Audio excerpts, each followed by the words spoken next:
Bacaan dari Kisah Para Rasul.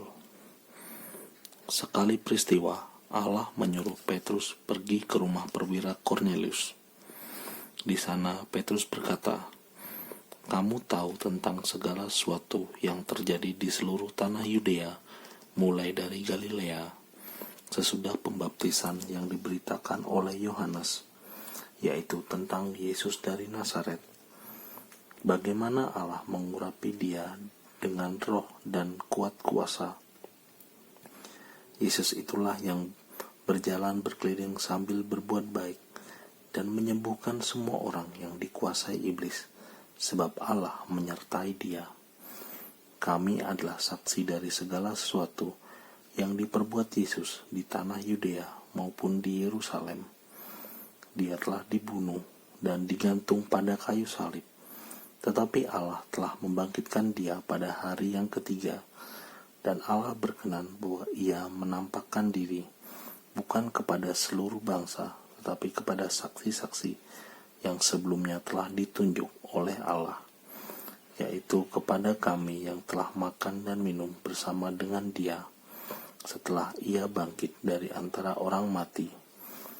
Dan Yesus telah menugaskan kami memberitakan kepada seluruh bangsa dan bersaksi bahwa dialah yang ditentukan Allah menjadi hakim atas orang-orang hidup dan orang-orang mati. Tentang dialah semua nabi bersaksi bahwa barang siapa percaya kepadanya, ia akan mendapat pengampunan dosa oleh karena namanya."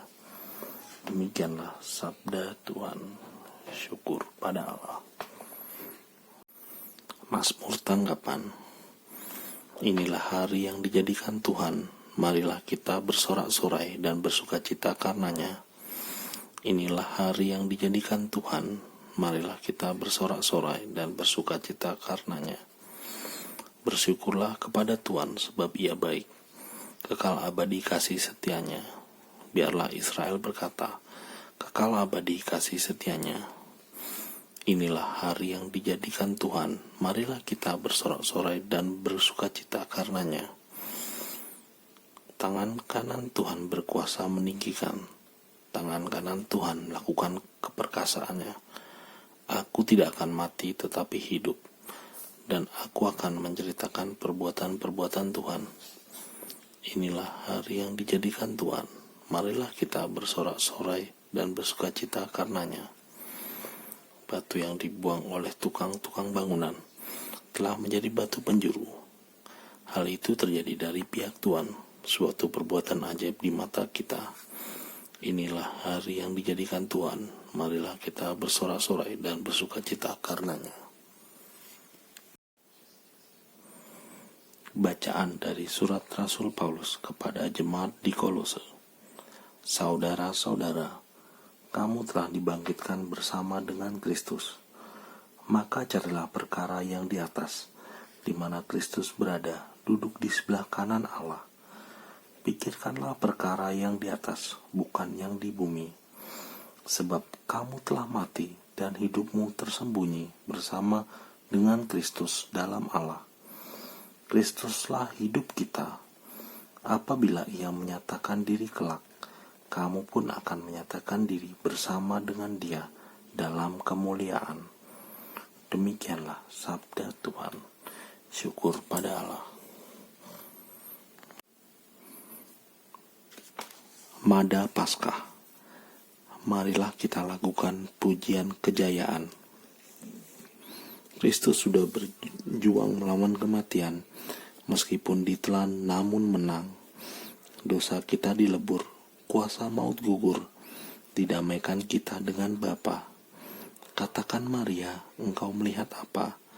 Wajah Yesusku yang hidup, sungguh mulia hingga aku takjub. Ku dengar malaikat menyampaikan amanat. Yesus Kristus sudah bangkit, kabarkanlah pada para murid.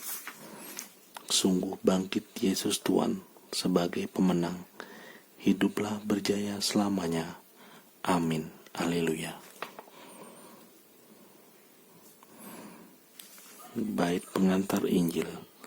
Haleluya, haleluya. Anak domba Paskah kita, yaitu Kristus, telah disembelih. Karena itu, marilah kita berpesta dalam nama Tuhan. Haleluya. Inilah Injil Yesus Kristus menurut Yohanes. Pada hari pertama minggu itu, pagi-pagi benar ketika hari masih gelap, pergilah Maria Magdalena ke kubur Yesus, dan ia melihat bahwa batu telah diambil dari kubur. Maka ia berlari-lari mendapatkan Simon Petrus dan murid yang lain yang dikasihi Yesus. Ia berkata kepada mereka, "Tuhan telah diambil orang dari kuburnya, dan kami tidak tahu di mana ia diletakkan." Maka berangkatlah Simon Petrus dan murid yang lain itu ke kubur. Keduanya berlari bersama-sama, tapi murid yang lain berlari lebih cepat daripada Petrus, sehingga ia lebih dahulu sampai di kubur. Ia menjenguk ke dalam dan melihat kain kafan terletak di tanah, akan tetapi ia tidak masuk ke dalam.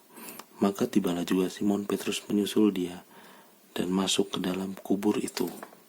Ia melihat kain kafan terletak di tanah, sedang kain peluh yang tadinya ada di kepala Yesus tidak terletak dekat kain kafan itu, tetapi agak di samping tempat yang lain dan sudah tergulung. Maka masuklah juga murid yang lain yang lebih dahulu sampai ke kubur itu. Ia melihatnya dan percaya, sebab selama itu mereka belum mengerti isi kitab suci dan yang mengatakan bahwa ia harus bangkit dari antara orang mati. Demikianlah sabda Tuhan. Terpujilah Kristus.